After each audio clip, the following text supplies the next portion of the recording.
तर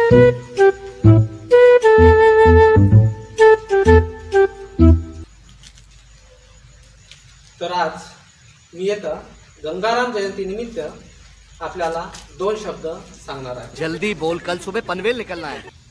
काहून दोन शब्द सांगणार आहे माहित आहे का? कारण माझ्या समोर एकही माणूस बसलेला नाही आहे। जर का येतं माणसं बसलेले असते तर माझे हातपाय थरथर कापले असते आणि मी काही भाषण देऊ शकलो नसतो। येतं एकतरी माणूस बसला असता तर मी तुम्हाला एक का तर अर्धाही शब्द सांगू शकत बरं। असं आता आपण आपल्या भाषणाकडे वळूया। तर आज आपण या ठिकाणी गंगाराम जयंती साजरी करीत आहोत। तर गंगारामने आमच्या गावातील खूप विकास केला, तर त्याचा विकासाचा काही लेखाजोखा आपल्या समोर मांडणार आहे। तर त्याचा पहिला विकास पाहूया आपण। चल। एकदा गंगाराम मुंबईला गेला। कशासाठी गेला? विकासाची गंगा आणायला। 15 दिवस झाले गंगाराम काही वापस आला नाही।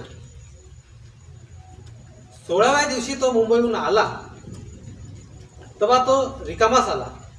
तर गावातील लोक त्याला विचारू लागले, का रे बा, तू विकासाची गंगा आणायसाठी मुंबईला गेला तर विकासाची गंगा आणला का?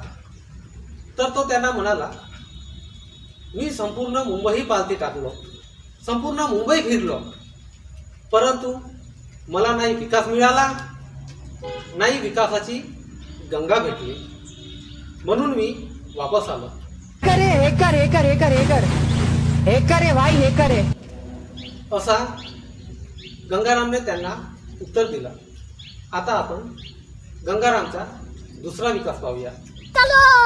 चल। एकदा गंगारामने आमच्या गावातील संपूर्ण लाईन कापून टाकला।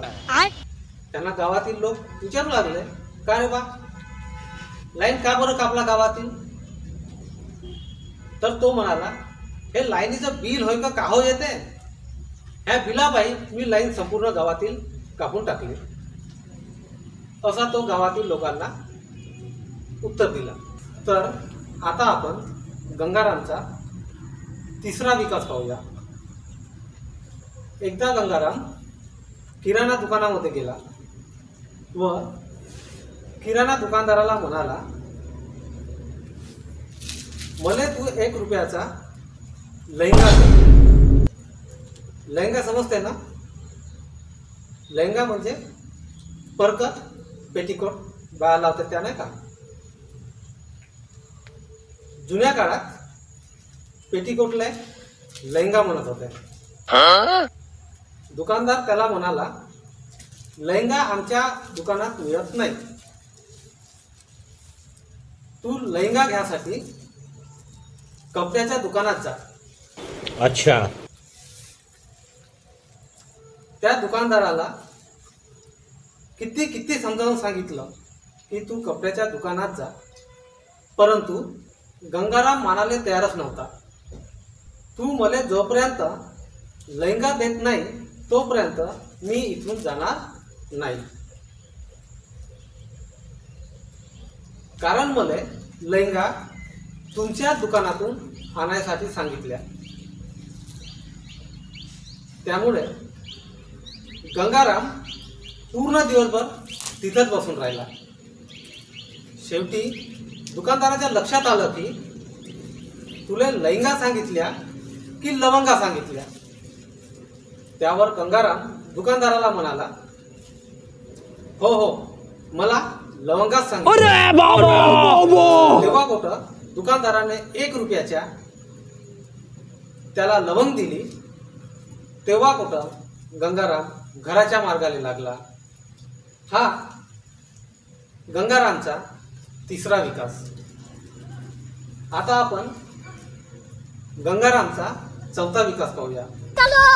एकदा गंगाराम पोलीस स्टेशनमध्ये गेला आणि त्यांना म्हणाला, साहेब, आमच्या गावात काल चोर आले होते. पूर्ण गावातील चोरांनी चोरी करून पळून गेले, परंतु आमच्या गावातील एकही कुत्रा त्या चोरावर भुंकला नाही. तरी तुम्ही त्या सर्व कुत्र्यांची रिपोर्ट घ्या आणि त्या सर्व कुत्र्यांना जेलमध्ये टाका.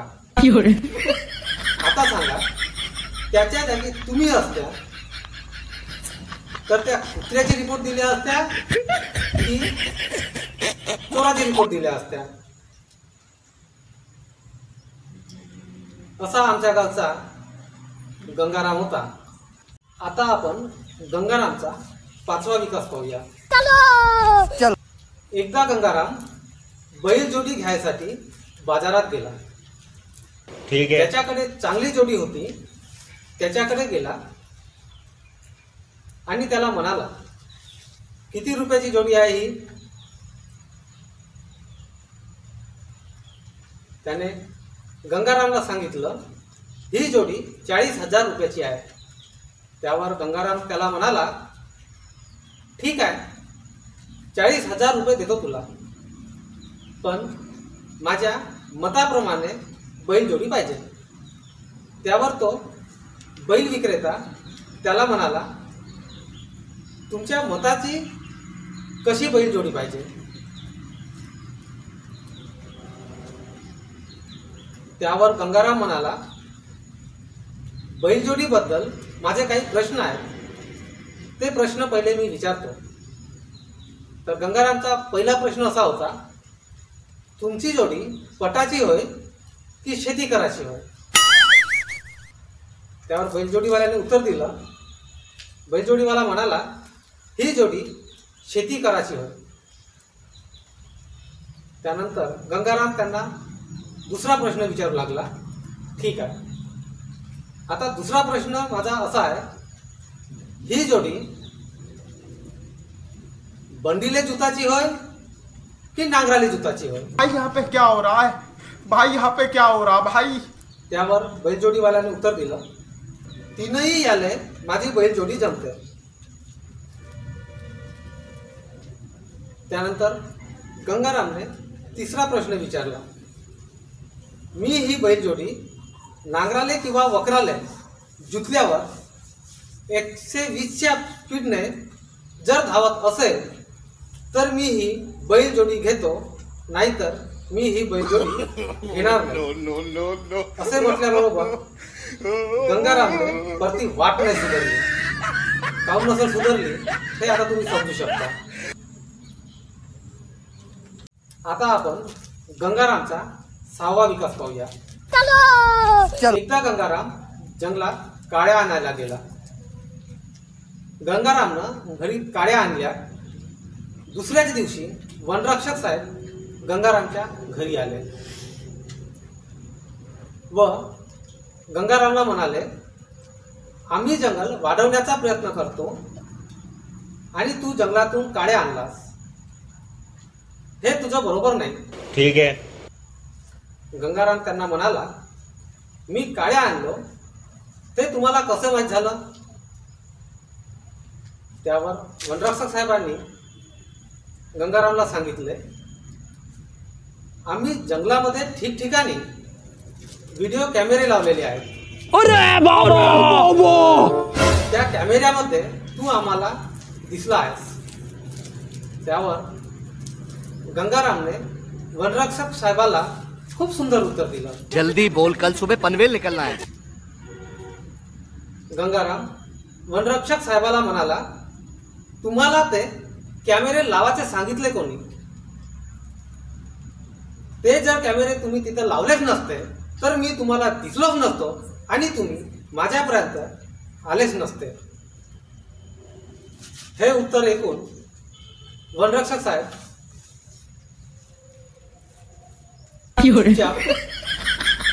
तिथून निघून गेले. असा आमचा हा गंगाराम होता. आता आपण गंगारामचा 7वा विकास पाहूया.